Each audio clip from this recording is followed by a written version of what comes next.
Welcome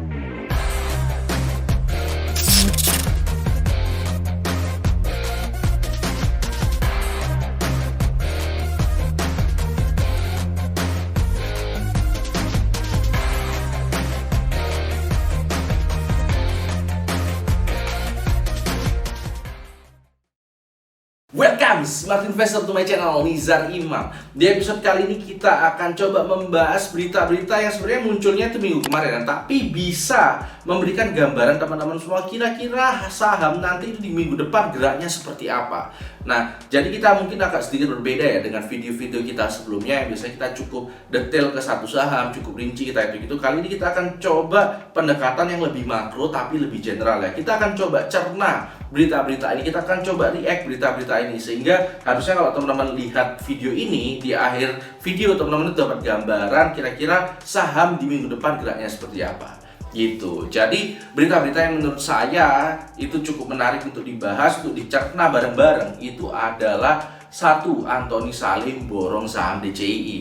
Dua, minyak yang harganya terus meningkat. Ketiga adalah free float. Ini adalah tiga berita yang menurut saya cukup penting dan akan kita bahas satu persatu gitu ya. Langsung aja, yang pertama DCII. Nah, DCII ini sebenarnya kesimpulan utamanya, kalau teman-teman beli sekarang di harga 23 ribuan itu terlalu mahal gitu ya. Jadi sebenarnya kalau kita lebih detail, perusahaan DCII ini memiliki bisnis teknologi yang cukup baik. Kita bisa lihat ya. Nah, ini adalah data kemarin dari Yahoo Finance. DCII itu sebenarnya kemarin sempat arah ya, tapi kalau kita lihat di PE rasionya itu 262,76.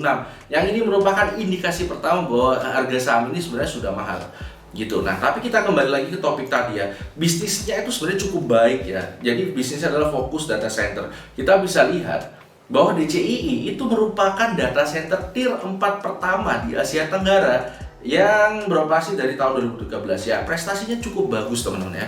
Prestasinya cukup bagus, tapi kita harus tahu harga sekarang 23.000 itu 5 kali lipat dari harga yang dibeli oleh Pak Antoni Salim ya. Jadi kalau teman-teman ya memang bilang bahwa kita harus mengikuti Pak Antoni Salim kalau beliau adalah jenius bisnis ya, teman-teman harus lihat dulu harga sekarang tuh 5 kali lipat pembelian dari Pak Antoni Salim sendiri gitu. Nah, meskipun kita bisa tahu ya bahwa kinerja keuangannya itu memang bagus banget ya. Kita bisa tahu bahwa CAGR dari laba bersih DCII dari 2017 itu sekitar kurang lebih adalah 57%.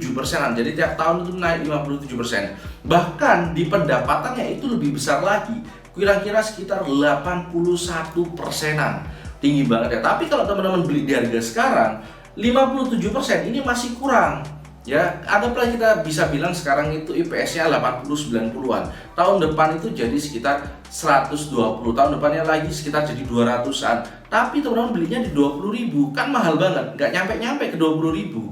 Gitu teman-teman, jadi ini masih mahal banget. Nah, sekarang kita bisa tahu sendiri ya bahwa sebenarnya dari grafik, nah DCII ini tuh memang, waduh, memang tower pattern banget ya seperti ini.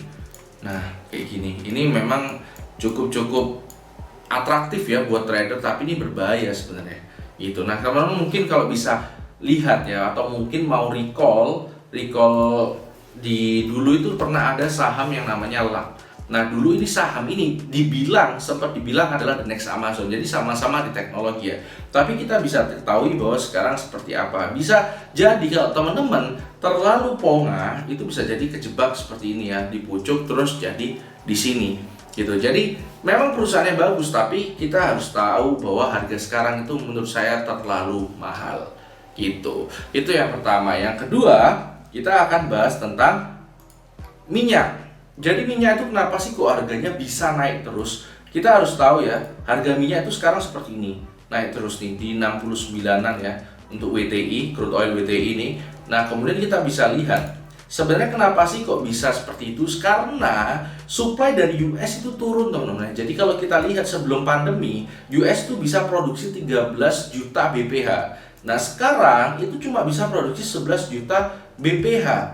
Nah, oleh karena itu harganya naik karena supply-nya turun, dan sementara itu demand-nya sendiri itu terus meningkat setelah pandemi ini. Kebutuhan listrik itu setelah pandemi itu meningkat gitu ya. Nah, oleh karena itu minyak itu harganya naik terus. Tapi apakah minyak ini memang bisa kita lihat sebagai prospek yang cukup baik, cukup long term ya? Menurut saya kalau long term nggak terlalu. Kenapa? Karena kita harus tahu OPEC Plus itu sudah sengaja untuk menambah produksi 350.000 barel per hari dan 450.000 barel pada Juli nanti. Jadi sebelumnya OPEC Plus itu kan membatasi produksi minyak ya agar harganya itu naik. Nah sekarang karena naiknya sudah terlalu tinggi, mereka mengurangi pembatasan itu.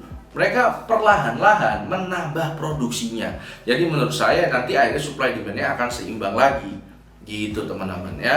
Nah saya sendiri itu sudah melakukan riset ya. Saya sudah cari-cari ya saham-saham yang ada di oil itu apa saja seperti ini. Nah kita bisa simpulkan ya bahwa sebenarnya kalau teman-teman memang tertarik dengan saham-saham di sektor minyak, itu ada beberapa saham yang menurut saya bisa masuk kategori safe bet ya, yang aman lah kira-kira gitu. Nah itu adalah MEDC ya yang pertama. Nah ini MEDC ini produsen minyak, kemudian ada Akra dari distributornya, kemudian ada Elsa dan PTRO ini yang dari kontraktornya seperti itu ya. Nah kita bisa lihat ya kalau memang menurut saya sendiri sebenarnya PTRO itu sangat menarik menurut saya ya. Dari teknikal sederhana saja masih kelihatan banget jelas uptrendnya gitu. Nah itu kalau dari segi minyak ya, berita tentang minyak. Nah berikutnya berita yang akan kita cerna bareng-bareng itu adalah free float. Nah free float ini sebenarnya apa sih? Free float ini sebenarnya persentase kepemilikan saham yang ada di masyarakat gitu ya. Jadi semakin besar saham yang dimiliki masyarakat, free floatnya semakin besar. Bisa dibilang seperti itu.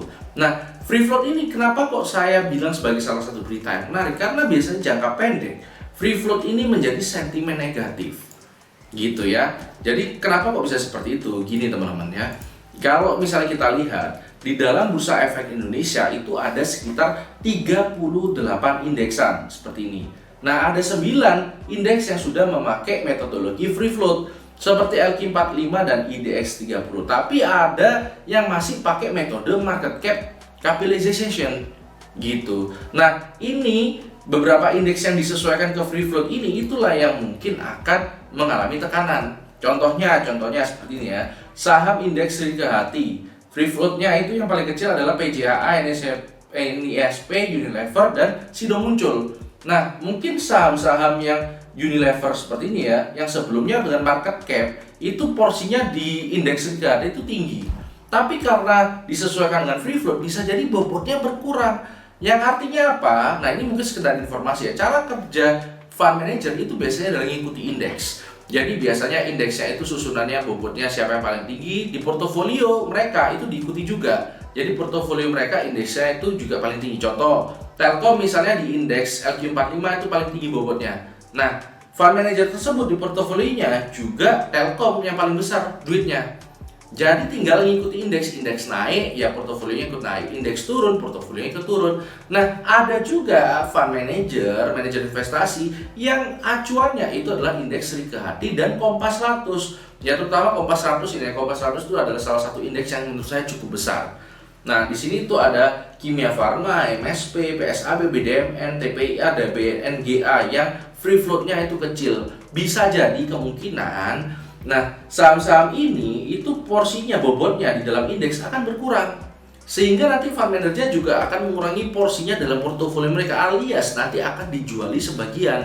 Nah, tapi teman-teman nggak usah terlalu khawatir karena ya nggak akan mendadak juga jualnya, perlahan dan bertahap. Nah, itu mungkin kalau misalnya ini dilakukan di bulan Juli, ya perlahan-lahan mulai sekarang dijual-jualin. Gitu ya, artinya dalam jangka pendek mungkin ada tekanan itu teman-teman. Ini yang menurut saya cukup menarik dan bisa berpengaruh terhadap indeks minggu depan. Itu aja sih news digest kita kali ini. Kita coba mencerna berita-berita apa yang menarik. Kalau memang teman-teman suka jangan lupa komen, like, dan subscribe dan follow IG dan TikTok saya.